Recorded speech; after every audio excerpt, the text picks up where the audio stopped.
El llano en llamas, de Juan Rulfo. ¡Viva Petronilo Flores! El grito se vino rebotando por los paredones de la barranca y subió hasta donde estábamos nosotros. Luego se deshizo, por un rato. El viento que soplaba desde abajo nos trajo un tumulto de voces amontonadas, haciendo un ruido igual al que hace el agua crecida cuando rueda sobre pedregales. Enseguida, saliendo de allá mismo, otro grito torció por el recodo de la barranca. Volvió a rebotar en los paredones y llegó todavía con fuerza junto a nosotros. ¡Viva mi general Petronilo Flores! Nosotros nos miramos. La perra se levantó despacio, quitó el cartucho a la carga de su carabina y se lo guardó en la bolsa de la camisa. Después se arrimó a donde estaban los cuatro y les dijo: «Síganme, muchachos. Vamos a ver qué toritos toreamos». Los cuatro hermanos Benavides se fueron detrás de él, agachados. Solamente la perra iba bien tieso, asomando la mitad de su cuerpo flaco por encima de la cerca. Nosotros seguimos allí, sin movernos. Estábamos alineados al pie del lienzo, tirados panza arriba, como iguanas calentándose al sol.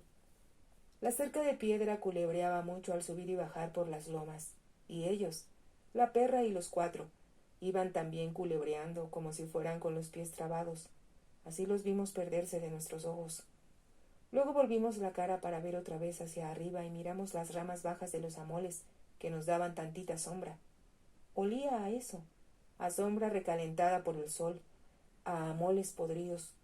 Se sentía el sueño del mediodía. La boruca que venía de allá abajo se salía cada rato de la barranca y nos sacudía el cuerpo para que no nos durmiéramos. Y aunque queríamos oír, parando bien la oreja, solo nos llegaba la boruca, un remolino de murmullos, como si se estuviera oyendo de muy lejos el rumor que hacen las carretas al pasar por un callejón pedregoso. De repente sonó un tiro. Lo repitió la barranca como si estuviera derrumbándose. Eso hizo que las cosas despertaran. Volaron los totochilos, esos pájaros colorados que habíamos estado viendo jugar entre los amoles.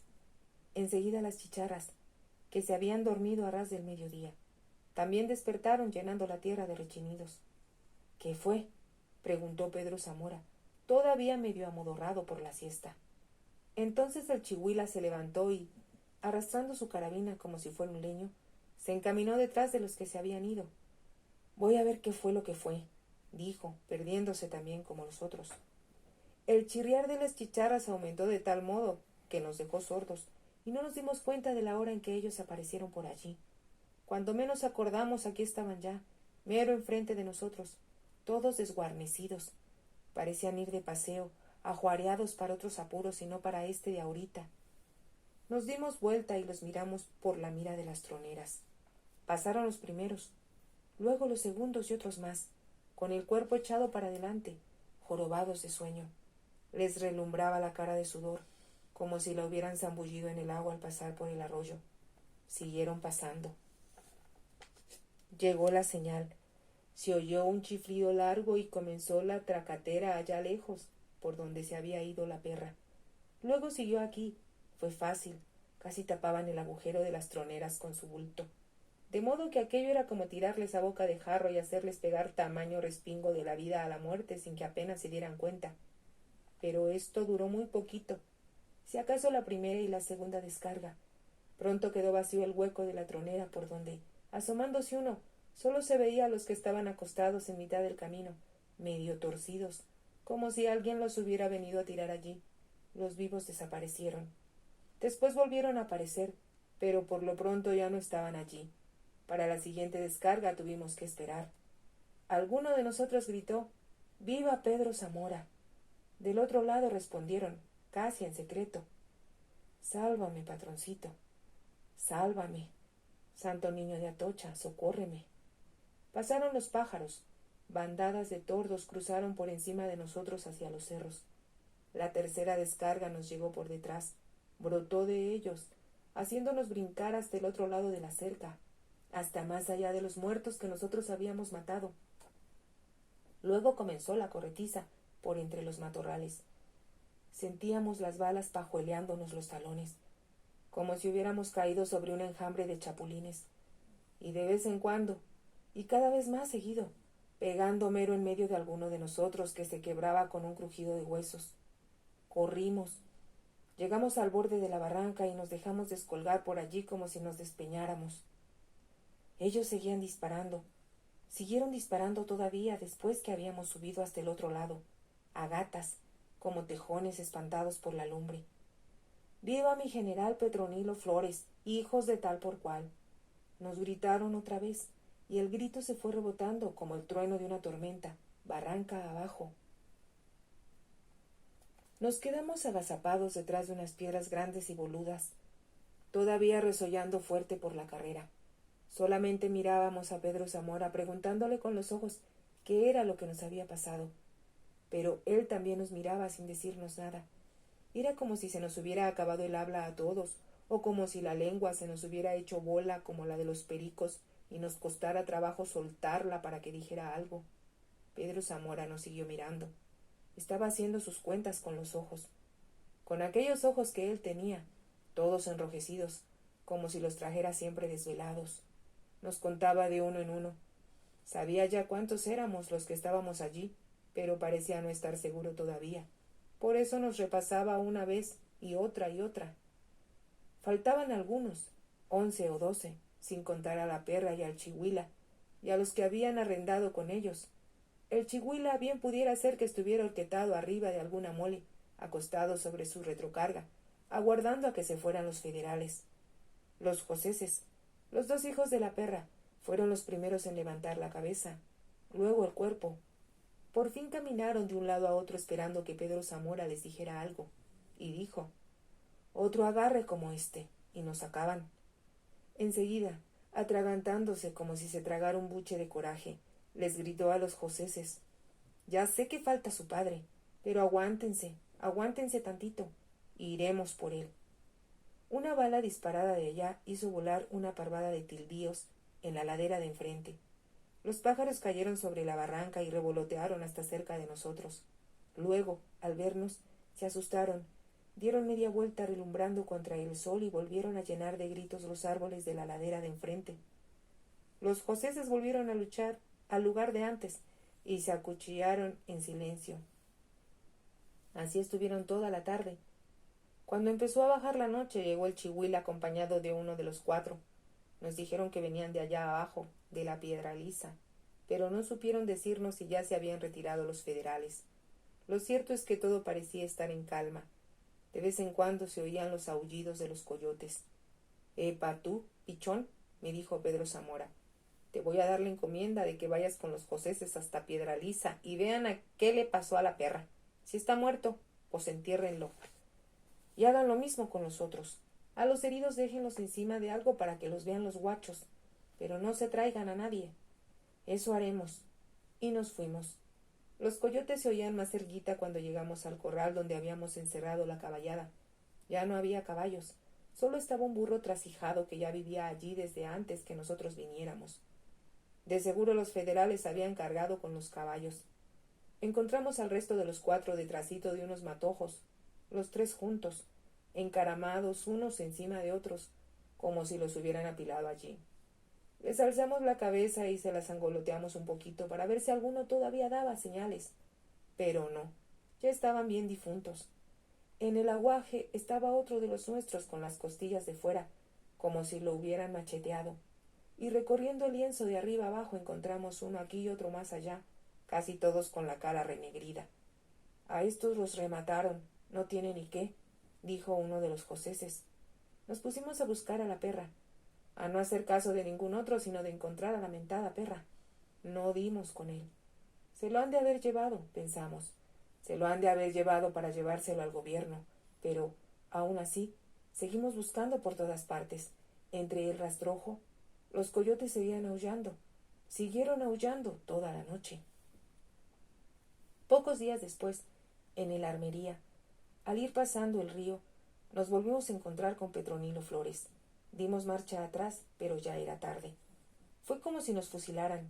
Pedro Zamora pasó por delante haciendo galopar aquel macho barcino y chaparrito, que era el mejor animal que yo había conocido, y detrás de él, nosotros, en manada, agachados sobre el pescuezo de los caballos. De todos modos la matazón fue grande. No me di cuenta de pronto porque me hundí en el río debajo de mi caballo muerto. y la corriente nos arrastró a los dos, lejos hasta un remanso bajito de agua y lleno de arena. Aquel fue el último agarre que tuvimos con las fuerzas de Petronilo Flores. Después ya no peleamos. Para decir mejor las cosas, ya teníamos algún tiempo sin pelear, solo de andar huyendo el bulto. Por eso resolvimos remontarnos los pocos que quedamos, echándonos al cerro para escondernos de la persecución. Y acabamos por ser unos grupitos tan ralos que ya nadie nos tenía miedo. Ya nadie corría gritando: «Allí vienen los de Zamora». Había vuelto la paz al Llano Grande. Pero no por mucho tiempo. Hacía cosa de 8 meses que estábamos escondidos en el escondrijo del cañón del Tocín, allí donde el río Armería se encajona durante muchas horas para dejarse caer sobre la costa. Esperábamos dejar pasar los años para luego volver al mundo, cuando ya nadie se acordara de nosotros. Habíamos comenzado a criar gallinas y de vez en cuando subíamos a la sierra en busca de venados. Éramos 5. Casi 4, porque a uno de los coceses se le había gangrenado una pierna por el balazo que le dieron abajito de la nalga, allá, cuando nos balacearon por detrás. Estábamos allí, empezando a sentir que ya no servíamos para nada, y de no saber que nos colgarían a todos, hubiéramos ido a pacificarnos. Pero en eso apareció un tal Armancio Alcalá, que era el que le hacía los recados y las cartas a Pedro Zamora. Fue de mañanita, mientras nos ocupábamos de destazar una vaca, cuando oímos el pitido del cuerno. Venía de muy lejos, por el rumbo del llano. Pasado un rato volvió a oírse. Era como el bramido de un toro, primero agudo, luego ronco, luego otra vez agudo. El eco lo alargaba más y lo traía aquí cerca, hasta que el ronroneo del río lo apagaba.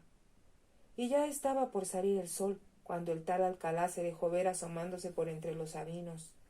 Traía terciadas las 2 carrilleras con cartuchos del 44, y en las ancas de su caballo venía atravesado un montón de rifles como si fuera una maleta. Se apeó del macho, nos repartió las carabinas y volvió a hacer la maleta con las que le sobraban. Si no tienen nada urgente que hacer de hoy a mañana, pónganse listos para salir a San Buenaventura. Allí los está aguardando Pedro Zamora. En mientras, yo voy un poquito más abajo a buscar a los zanates. Luego volveré. Al día siguiente volvió, ya de atardecida. Y sí, con él venían los zanates. Se les veía la cara prieta entre el parpadear de la tarde. También venían otros 3 que no conocíamos. En el camino conseguiremos caballos, nos dijo, y lo seguimos. Desde mucho antes de llegar a San Buenaventura nos dimos cuenta de que los ranchos estaban ardiendo. De las trojes de las haciendas se alzaba más alta la llamarada, como si estuviera quemándose un charco de aguarrás. Las chispas volaban y se hacían rosca en la oscuridad del cielo, formando grandes nubes alumbradas. Seguimos caminando de frente, encandilados por la luminaria de San Buenaventura, como si algo nos dijera que nuestro trabajo era estar allí, para acabar con lo que quedara. Pero no habíamos alcanzado a llegar cuando encontramos a los primeros de a caballo que venían al trote, con la soga morreada en la cabeza de la silla y tirando, unos de hombres piados que, en ratos, todavía caminaban sobre sus manos, y otros de hombres a los que ya se les habían caído las manos y traían descolgada la cabeza. Los miramos pasar. Más atrás venía Pedro Zamora y mucha gente a caballo, mucha más gente que nunca. Nos dio gusto. Daba gusto mirar aquella larga fila de hombres cruzando el llano grande otra vez, como en los tiempos buenos, como al principio, cuando nos habíamos levantado de la tierra como huizapoles maduros, aventados por el viento, para llenar de terror todos los alrededores del llano. Hubo un tiempo que así fue, y ahora parecía volver. De allí nos encaminamos hacia San Pedro. Les prendimos fuego y luego la emprendimos rumbo al Petacal. Era la época en que el maíz ya estaba por piscarse y las milpas se veían secas y dobladas por los ventarrones que soplan por ese tiempo sobre el llano. Así se veía muy bonito ver caminar el fuego de los potreros, ver hecho una pura brasa casi todo el llano en la quemazón aquella, con el humo ondulado por arriba, aquel humo oloroso a carrizo y a miel, porque la lumbre había llegado también a los cañaverales. Y de entre el humo íbamos saliendo nosotros, como espantajos, con la cara tiznada, arreando ganado de aquí y de allá para juntarlo en algún lugar y quitarle el pellejo. Ese era ahora nuestro negocio, los cueros de ganado, porque, como nos dijo Pedro Zamora, Esta revolución la vamos a hacer con el dinero de los ricos. Ellos pagarán las armas y los gastos que cueste esta revolución que estamos haciendo. Y aunque no tenemos por ahorita ninguna bandera por qué pelear, debemos apurarnos a amontonar dinero, para que cuando vengan las tropas del gobierno vean que somos poderosos. Eso nos dijo. Y cuando al fin volvieron las tropas, se soltaron matándonos otra vez, como antes, aunque no con la misma facilidad. Ahora se veía a leguas que nos tenían miedo. Pero nosotros también les teníamos miedo. Era de verse cómo se nos atoraban los huevos en el pescuezo con solo oír el ruido que hacían sus guarniciones y las pezuñas de sus caballos al golpear las piedras de algún camino, donde estábamos esperando para tenderles una emboscada. Al verlos pasar, casi sentíamos que nos miraban de reojo y como diciendo: «Ya los venteamos, nomás nos estamos haciendo disimulados». Y así parecía ser, porque de buenas a primeras se echaban sobre el suelo, afortinados detrás de sus caballos, y nos resistían allí, hasta que otros nos iban cercando poquito a poco, agarrándonos como a gallinas acorraladas. Desde entonces supimos que a ese paso no íbamos a durar mucho, aunque éramos muchos. Y es que ya no se trataba de aquella gente del general Urbano, que nos había echado al principio y que se asustaban a puros gritos y sombrerazos. Aquellos hombres sacados a la fuerza de sus ranchos para que nos combatieran y que solo cuando nos veían poquitos se iban sobre nosotros. Esos ya se habían acabado. Después vinieron otros, pero estos últimos eran los peores.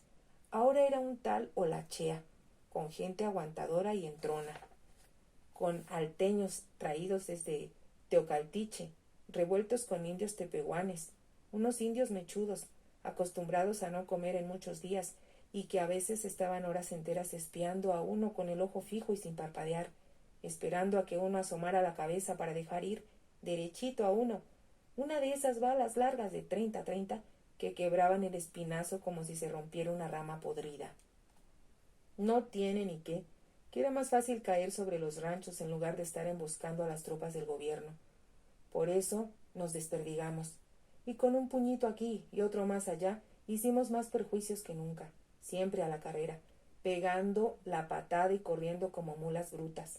Y así, mientras en las faldas del volcán se estaban quemando los ranchos del jazmín, otros bajábamos de repente sobre los destacamentos, arrastrando ramas de huizache y haciendo creer a la gente que éramos muchos, escondidos entre la polvareda y gritería que armábamos. Los soldados mejor se quedaban quietos, esperando. Estuvieron un tiempo yendo de un lado para otro, y ahora iban para adelante y ahora para atrás, como atarantados. Y desde aquí se veían las fogatas en la sierra, grandes incendios como si estuviera quemándose los desmontes. Desde aquí veíamos arder día y noche las cuadrillas y los ranchos y a veces algunos pueblos más grandes, como Tuzamilpa y Zapotitlán, que iluminaban la noche, y los hombres de Olachea salían para allá, forzando la marcha, pero cuando llegaban, comenzaban a arder Totolimispa, muy acá, muy cerca de aquellos.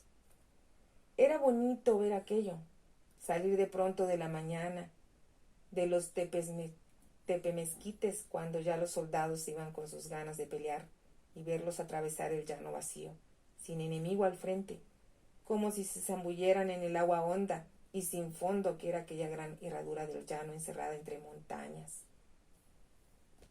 Si te ha gustado, te invito a que te suscribas, a que me regales un me gusta y actives la campanita para que puedas seguir escuchando esta historia y muchas más. Gracias.